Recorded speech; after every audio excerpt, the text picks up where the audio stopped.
is Rachel Walsh. I'm doing this project on the benefits of implementing support programs for officers managing individuals in mental distress. Unfortunately, my audience did back out at the last second, so I am doing this solo. They all got stuck at work. So, to begin, why is this an important topic? This world has kind of become focused on mental illness. We talk about anxiety, we talk about depression, but the majority of the time we leave out a lot of the important ones, or a lot of the more serious ones, like schizophrenia or suicidal thoughts. Those are somewhat talked about, but a lot of them are pushed aside. These officers, however, have to deal with it every day. They will continue to be faced with either the same people, or they will continue to see the same issues over and over and over again. And it can put a lot of stress not only on the officers, but on individuals suffering. This setup we have today is not changing much. We continue to see the same people over and over, looking for help, but can't receive the treatment they need. If we can set up a program that can help not only these officers, but the people suffering, and get the help they need, as well as lessen the jobs of these officers so they can focus on other people, it can make a big difference. So what training do these officers receive since they handle it? A lot of these officers handle very serious situations, but don't receive a lot of the training they need. These officers generally have a set amount of training hours for each topic or for each situation. A lot of these officers are trained in de-escalation techniques and situations like this that can help, but don't always help, depending on the severity of the individual suffering. There are a lot of cases that are a continuing issue. For example, we have Teresa Sheehan. She was a young woman who was in a group home setting. She had a social worker come out to see her, and she was in the middle of a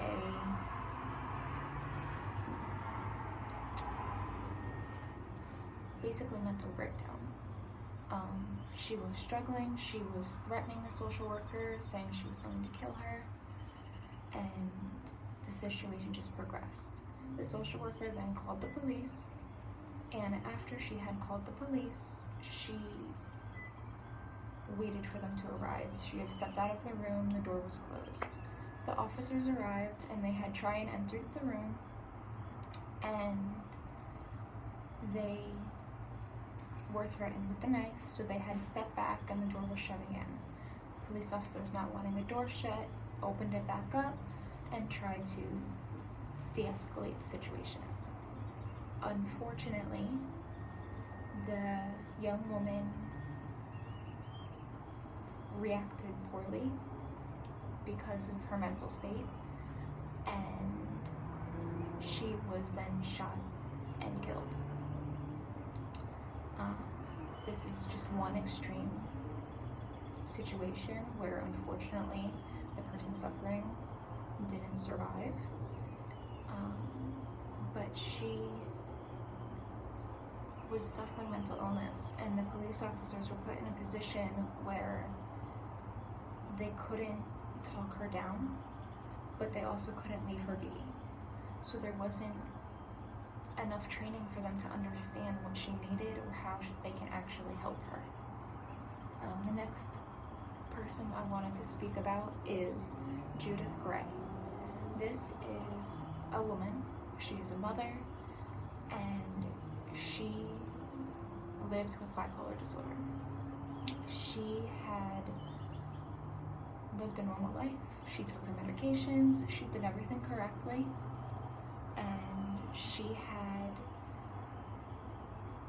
felt one day after waking up and going through her routine that something wasn't right. She then called her daughter and explained that she wasn't feeling well and she needed to go to the hospital. And she had went to the hospital to seek help. While she was there, she had wandered off, and she was reported by the nurses that she had wandered off, and security was looking for her. This had gone out over the radio, and this woman was wandering down the street from the hospital. One of the police officers in the nearby area had heard it over the radio and saw Judith walking by. He had not completed his 40 hours of mandatory mental illness training, and he went up to her. He tried to, contain her and detain her.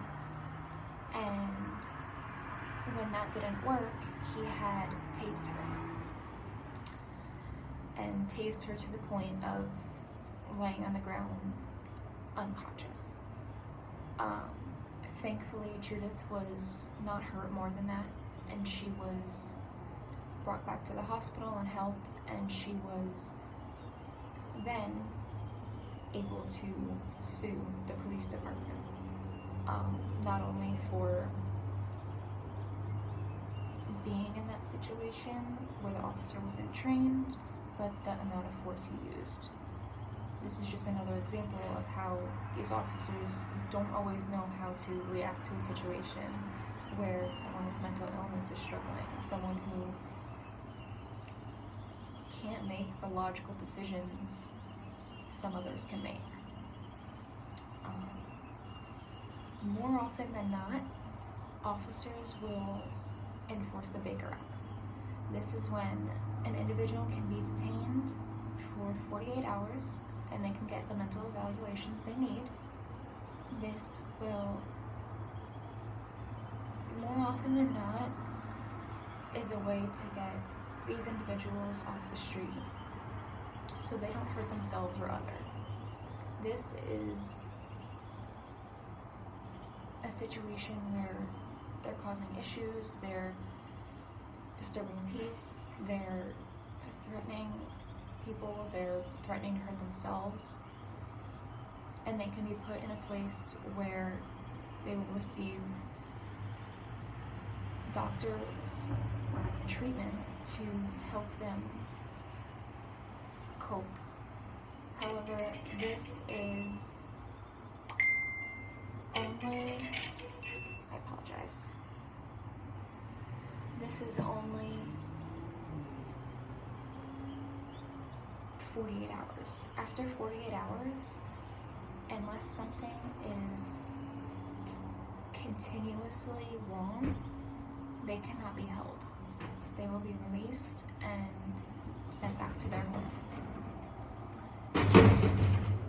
This can be a great thing for some who just needed a break and were struggling in that moment. However, if they're going through something more serious, this can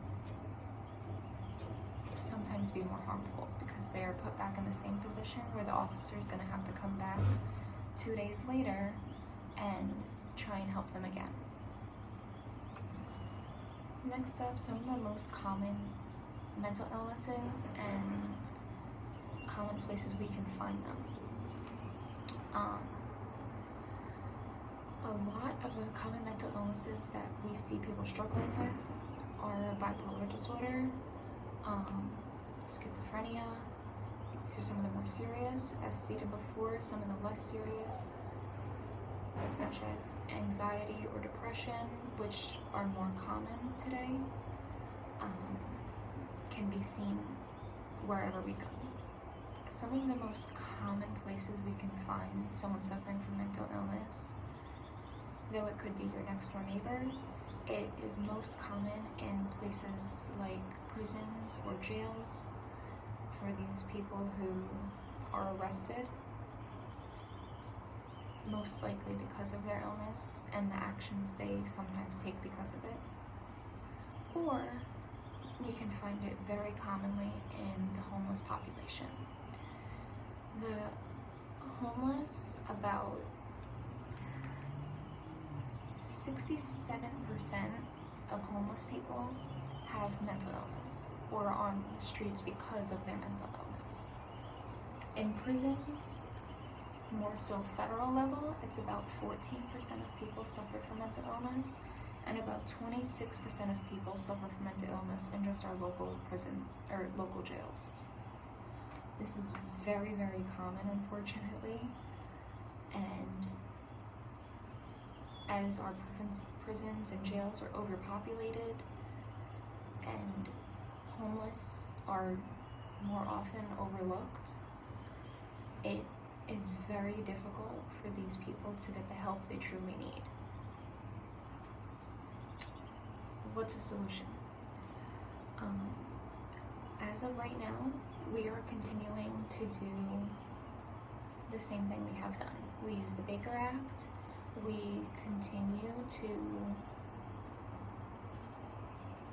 have different programs set up by individuals who care throughout the community to help the homeless, to help these individuals in prison and jails, to help the neighbor down the street set up programs or groups to help them manage their mental illness and continue with their daily lives. One of the best choices I have found in doing research is Crisis One. Crisis One is their own setup. They are a group set up to basically help manage someone who's in the midst of mental distress. These people are set up to be called instead of the police, and they can be called to help de-escalate the situation. They can be called to help them set up this person who's suffering with programs and different therapists or doctors that they need to continue getting the help they need. This isn't a 48-hour and you're done. This is, they're going to continue to help you and set you up with who and what you need. Some of the things that they help with are rapid response, safety and crisis planning, family engagement, referral coordination, de-escalation, brief therapeutic intervention, community support, and self-harm. These are the things that they go out of their way to help with. If someone calls and they say, I'm self-harming and I need help, they can set them up with a therapist or a group. When people call them is generally when someone is participating in threatening behavior, suicidal thoughts, severe anxiety, threatening gestures, psychosis, or severe depression. This is generally when someone is at their worst and they need help. A family member or the person themselves can call and ask for support. Finally, if we can set up a program where either the police ride around, 1 or 2 units can drive around with someone from a crisis program like this, and when they are involved in a situation where someone's suffering from mental illness and the police officer themselves are clearly not able to de-escalate the situation, these people that are trained to do so and have gone through the years of college and studying these specific illnesses to help can step in set them up for 48 hours, but to set them up with programs and long-term help, this can be a big change that can help a lot of people. This can set up support for not only the homeless that they run across, or the people in prisons and jails that would be prevented from getting sent there, because these people are on the scene and able to understand that they're suffering. They're not threatening this person because they want to hurt them. They're threatening this person because something's wrong. If we can set up a program like this, it could most likely help a lot of people.